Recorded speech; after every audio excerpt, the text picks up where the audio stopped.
देश में जहां भ्रष्टाचार का बोलबाला दिनों दिन बढ़ रहा है और वही सरकार इसको रोकने के लिए भरसक प्रयास कर रही है।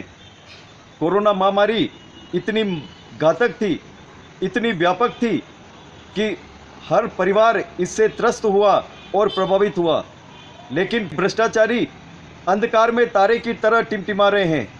लेकिन जब ईमानदारी का सूर्य निकलता है तो भ्रष्टाचारियों का अंत होता है। कहाँ हो रहा है भ्रष्टाचार और कहाँ हो रही है ईमानदारी, देखिए हमारे साथ ये खास खबर।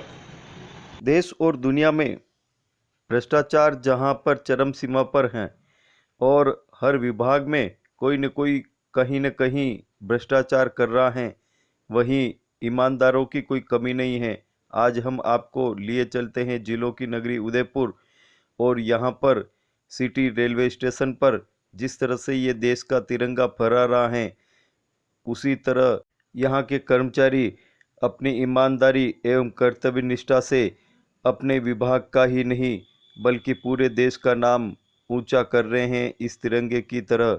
हम बात कर रहे हैं उदयपुर के रेलवे सुरक्षा कर्मियों की, जहां पर एक और वे अपनी कर्तव्य निष्ठा से आम जन को सुरक्षा दे रहे हैं, वहीं दूसरी ओर अपनी ईमानदारी से भी इस विभाग का ही नहीं बल्कि पूरे देश का नाम उज्जवल कर रहे हैं। आपको लिए चलते हैं जिलों की नगरी उदयपुर में, और यहाँ पर हमारे साथ में प्रमिला जी हैं। जी प्रमिला जी, आप बताएं जिस तरह से वाकया हुआ है, किस तरह से यह पूरी घटना हुई है और किस तरह से रेलवे विभाग ने इसमें मुस्तैदी दिखाई। जी देखिए, जितने भी यात्री हैं वो रेल के लिए महत्वपूर्ण हैं और वो यात्री रेल से यात्रा करने के बाद संतुष्ट होकर जाए, यही रेल के हर कर्मचारी का ध्येय होता है। उसी का ध्यान में रखते हुए हम लोग भी यात्रियों की सुरक्षा, उनके सामान की सुरक्षा, इन सब का ध्यान रखते हैं। ऐसे ही हमारे यहाँ एक यात्री कल जिनका सामान ट्रेन में छूट गया था, जब अचानक उनका हमारे पास फोन आया तो हमने उनके सामान की जानकारी ली और हमने उनको बोला कि 5 मिनट में हम आपको कॉल बैक करके बताते हैं कि आपके सामान की क्या स्थिति है। उसके बाद हमने तुरंत उनके सामान का पता किया, तो हमारी जो होनहार महिला कांस्टेबल है जिन्होंने को गाड़ी की चेकिंग की ड्यूटी थी कल, तो गाड़ी की चेकिंग के दौरान उन्हें वो सामान मिल चुका था और सामान मिलने के बाद वो सामान लेकर यहाँ पर आ चुकी थी और उसको आगे की प्रक्रिया के लिए एलपीओ करवाया जाना था। किंतु इसी दौरान यात्री की सूचना प्राप्त होने पर यात्री को इसके बारे में बताया गया कि उसका सामान सुरक्षित है और वो अभी हमारे पास है और वो आकर अपना सामान लेकर जाए। उसके बाद यात्री स्वयं यहाँ उपस्थित हुए और उन्होंने अपना सामान चेक किया। उनके सामान में जो भी चीजें थी उन्हें सही हालत में मिल गई, तो इससे उन्होंने काफी संतुष्टि और आभार व्यक्त किया और अपने सामान को लेकर गए। हम लोगों का सबका एक ही मोटो है कि हर यात्री सुरक्षित अपने सामान के साथ यात्रा करे और उसी को ध्यान में रखते हुए हम लोग अपना कार्य कर रहे हैं। लेकिन आप पे काफी भरोसा है जो यात्री रेलवे में यात्रा करते हैं, एक महिलाएं यात्रा करती हैं, कोई बच्चियां यात्रा करती हैं या बुजुर्ग यात्रा करते हैं, किस तरह से प्रिकॉशन उनको और रखना चाहिए? रेल में जो भी यात्रा करते हैं उनको सबसे पहले तो अपनी जो भी डिटेल होती है वो अपने परिजनों को जरूर बताकर निकलना चाहिए कि वो कहां से कहां तक की यात्रा कर रहे हैं। दूसरा, यात्रा के दौरान रेल के द्वारा हेल्पलाइन के तौर पे 139 फोन नंबर अवेलेबल करवाया हुआ है। यदि आपको किसी तरह की कोई भी समस्या होती है तो आप तुरंत इस पर कॉल करें। इसके अतिरिक्त रेल मंत्रालय का जो ट्विटर हैंडल है उस पर भी आप अपनी शिकायत दे सकते हैं। सीडी कंप्लेंट्स हैं, उनके माध्यम से भी अगर आपको कोई तकलीफ है आप शिकायत दे सकते हैं और उसका तुरंत निस्तारण भी किया जाएगा। और यदि फिर भी लगता है आप इस तरह का कुछ नहीं कर सकते तो लगभग हर स्टेशन पर आरपीएफ, जीआरपी स्टाफ अवेलेबल है। आप उनको अपनी समस्या बताइए। आप समस्या बताएंगे तो तुरंत उसको सुना भी जाएगा और उसका निस्तारण भी किया जाएगा। हर ट्रेन में जो है, लगभग हर ट्रेन में आरपीएफ और जीआरपी की एस्कॉर्टिंग चलती है। यदि आपको कोई समस्या होती है तो आप तुरंत उनको बताइए। ट्रेन के अंदर ही आपकी समस्या का निस्तारण होगा, चाहे वो आपका सामान मिसप्लेस हो या कोई यात्री आपके साथ किसी तरह का मिसबिहेव कर रहा हो या आपको अन्य किसी प्रकार की समस्या हो। हर रेल कर्मचारी आपकी मदद के लिए हर समय तत्पर है, आप तुरंत बताइए। जिस प्रकार से यात्री को सामान मिला है, किस तरह की खुशी होती है उस यात्री को और अन्य यात्री को भी किस तरह से? जी, जाहिर सी बात है, यदि किसी का सामान यदि वो बहुत ज़्यादा कीमती है तो एक दफ़े जब वो मिसप्लेस होता है तो वो एकदम चिंता में डूब जाता है। और जब उसको ज्ञात होता है कि उसका वो सामान मिल गया है तो वो उसके लिए कहना अतुलनीय हो जाता है। अब आप बताएं कि जिस तरह से यात्रा करते हैं लोग, किस तरह से वो अपनी सुरक्षा करें?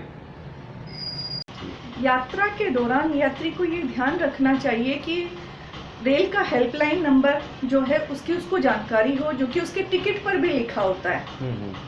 तो वो ध्यानपूर्वक उसको देखे तो उसको ज्ञात भी हो जाता है। दूसरा, जब भी वो ट्रेवल कर रहा है तो अपने फ़ोन वगैरह को जैसे चार्जिंग में लगा के वो फ्रीली छोड़ देता है, तो इस तरह से फ्रीली छोड़कर ना जाए। सोते समय अपने सामान को संभाल कर रखे, फ़ोन आदि चीज़ों को बिखरा कर बाहर ना छोड़े और अपने सभी सामान को व्यवस्थित तरीके से संभाल कर रखे। अगर उसके पास हैंडबैग, पर्स वगैरह हैं तो उनको प्रॉपर अपने पास संभाल के रखें। वर्तमान में कोविड को ध्यान में रखते हुए काफ़ी सारे चेंजेस किए गए थे। उनमें यह है कि किसी भी अनावश्यक यात्री जिसके पास की रेल में यात्रा करने का टिकट नहीं है, प्लेटफॉर्म टिकट नहीं है, उनको वर्तमान में रेलवे स्टेशन पर प्रवेश नहीं दिया जा रहा है, जिससे कि अनावश्यक लोगों की आवाजाही प्लेटफॉर्म पर बंद हो गई है, जिससे जो यात्रियों से संबंधित समस्याएं थी उनमें भी कमी आई है। और प्लेटफॉर्म पे भी जैसे हमारे जहर खुरानी हो गया है, एसीपी रोकथाम है, इन सब की हमारे द्वारा उद्घोषणाएं करवाई जा रही है। स्टाफ भी लाउड हेलर के माध्यम से कंटिन्यू उनको बोलता है कि आप लोग जिन व्यक्तियों को जानते नहीं हैं उनसे खाने पीने की वस्तुएं ना लें, क्योंकि हर व्यक्ति सही हो ये जरूरी नहीं है। दूसरी बात, आपको यात्रा करनी है तो समय से स्टेशन पर आए ताकि आपकी यात्रा सुगम रहे। आप भागते दौड़ते आएंगे तो हो सकता है आपका सामान भी मिसप्लेस हो जाए, हो सकता है आपके कुछ यात्री बच्चे पीछे छूट जाए, ट्रेन में आप चढ़ेंगे उससे आपको असुविधा होगी और उसमें आपको एसीपी वगैरह भी कर देते हैं, जो कि एक दंडनीय अपराध है। अतः आप समय से आए और अपनी यात्रा को सुगमतापूर्वक पूरी करें। जी बताएं, क्या कहना है आपका? सुरक्षा के हिसाब से किस तरह की व्यवस्था अभी दे रहे हैं आप? हमारा सभी स्टाफ मुस्तैदी से कंटिन्यू प्लेटफॉर्म पे ट्रेनों में गश्त कर रहा है। तो ऐसे में सुरक्षा व्यवस्था के लिए हम ये कर रहे हैं कि हर व्यक्ति अलर्ट रहे और हम यात्रियों को भी अलर्ट रखने की कोशिश कर रहे हैं उद्घोषणा आदि करवाते हुए। और जहाँ तक एंट्रेंस की बात है तो एंट्रेंस पे भी हमारी पूरी तरह से कोशिश रहती है कि कोई भी व्यक्ति अनावश्यक रूप से अंदर प्रवेश ना करे। इसीलिए गेट वगैरह पे भी हमारा स्टाफ तैनात रहता है और ये सुनिश्चित करता है कि अंदर कोई अनावश्यक व्यक्ति प्रवेश ना करे। मैं घनश्याम सोनी उदयपुर का रहने वाला हूँ और मैं यात्रा करने के लिए ट्रेन में B6 कोच में चढ़ गया। क्योंकि मेरा रिजर्वेशन B1 कोच के अंदर था तो मैं हमारे प्लेटफार्म के ऊपर सामने B6 कोच आया, उसी में हम लोग चढ़ गए। वहाँ पे B1 में हम पहुँचने के बाद में जब उदयपुर स्टेशन पे पहुँचे तो वहाँ से हम लोग जब हमारे घर पे उदयपुर आ गए तो वहाँ पे जानकारी में आया कि एक बैग हमारा रेलवे स्टेशन पे ट्रेन के अंदर ही छूट गया है। वहाँ से मैंने मेरे मित्र एक आरपीएफ का जो अजमेर में हेड ऑफिस है मिस्टर निजाम खान साहब से मैंने संपर्क किया तो उन्होंने मेरे को एक महिला अधिकारी का नाम दिया जो कि उदयपुर रेलवे स्टेशन पे आईपीएफ की पोस्ट पे तैनात है। उनसे संपर्क करने के दौरान उन्होंने मेरे को ये जानकारी दी कि आप मेरे को 10 मिनट का समय दें, मैं आपको थोड़ी देर में बताती हूँ। और लगभग 5 मिनट के बाद ही उनका मेरे पास टेलीफोन आया कि आप अपने बैग की निशानी बताइए। तो मैंने बताया मैडम वो बैग मेरा काले रंग का है और उस पर लव लिखा हुआ है। तो उन्होंने कहा कि आपका सोनी जी बैग मिल गया है, आप यहाँ पे आके ये बैग मेरे से कलेक्ट कर लीजिए। इस प्रकार मैंने अपना जाके बैग संभाला, उसमें मेरी सारी चीज़ें हूबहू मुझे मिली। मेरे उसमें 2 सैमसंग के मोबाइल थे, कीमती कुछ सामान था और कुछ मेरे ज़रूरत के कपड़े, जूते, महंगे जूते थे मेरी बच्ची के, वो मेरे को हूबहू हालत में मिले। मैं इस महिला शक्ति को नमन करता हूँ, इस महिला अधिकारी प्रमिला जी को बहुत बहुत साधुवाद अर्पित करता हूँ। धन्यवाद। जय श्री